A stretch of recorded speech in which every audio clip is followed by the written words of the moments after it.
This is National Native News. I'm Jill Freitas. New Mexico and the United States are one step closer to having the first female Native American governor, as former Interior Secretary Deb Haaland beat out her Democratic opponent Sam Bregman with 72% of the vote Tuesday night in the primary election. KUNM's Jeanette Didios was among the attendees at her watch party. Old Town Plaza was filled with New Mexicans, young and old, in support of Democratic gubernatorial candidate Deb Haaland, dressed in a black and white dress with bright red cowboy boots. Haaland told the crowd she would lower costs so that New Mexicans can have better access to healthcare, education, and safe communities. I've been through hard times. I'm a single mom. I've lived paycheck to paycheck. I survived off SNAP and WIC. I'm over 35 years sober. These are the same struggles so many New Mexicans face today. But with the grit, creativity, and persistence that only New Mexicans know, I know a better New Mexico is possible.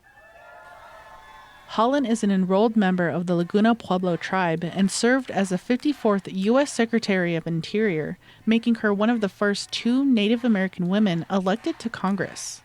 She said she will put that experience into work. To combat Donald Trump's cuts to Medicaid, fight against rising health care costs, and take a stand so that ICE will not be allowed near schools, places of worship, or public community spaces.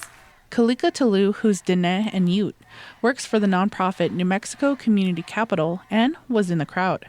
She says she's heard some reservations from other Indigenous people about Haaland, but she says Haaland has a big voice in the grand scheme of things. I feel supportive of her and her work in Washington, D.C. and internationally and across the island. And we need to uplift and support our Indigenous women with the challenges that they face right now. Haaland will face Republican candidate Greg Hull on November 3rd. If I didn't earn your vote this primary election, I want you to know I'm going to work every day to earn it now. For National Native News, I'm Jeanette Didios.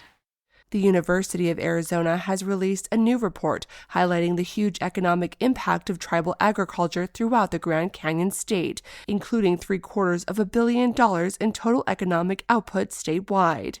KJZZ's Gabriel Pietrasio has the details. According to the study, indigenous farms outnumber all other operations statewide. And while most tribal farms are between 1 and 9 acres in size, they collectively managed more than 80% of Arizona farmlands during 2022. For Hopi dry farmer Michael Katua Johnson, who is a co-author, this report is an important reminder. Main story is that Indian people are still doing agriculture since before we were in a state, maybe doing it in a different form, but we're still doing that.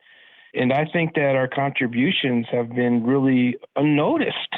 Including how the vast majority of Arizona farms for commodities like sheep, goats, vegetables, and melons are owned by indigenous peoples. Johnson thinks that trend will continue to grow. So I really would make the claim that in about 20 years, the only real agriculture in Arizona will be on Indian reservations. For National Native News, I'm Gabriel Pietrasio. And I'm Jill Freitas.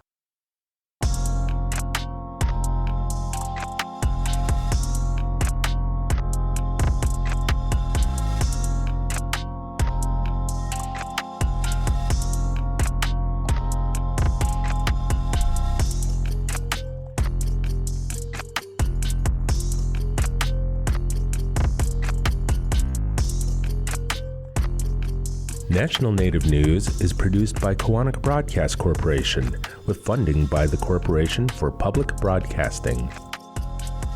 Tribal Development Partners, helping tribes build toward their goals through 105L leasing and essential facility development, empowering sovereignty, strengthening community. More at tribaldevpartners.com, proud supporters of this show. Support by Sonosky Chambers Law, championing tribal sovereignty and Native American rights since 1976. From opioids litigation to treaty rights to tribal self-governance. With offices in Washington, D.C., New Mexico, California, and Alaska. Sonosky Chambers Law.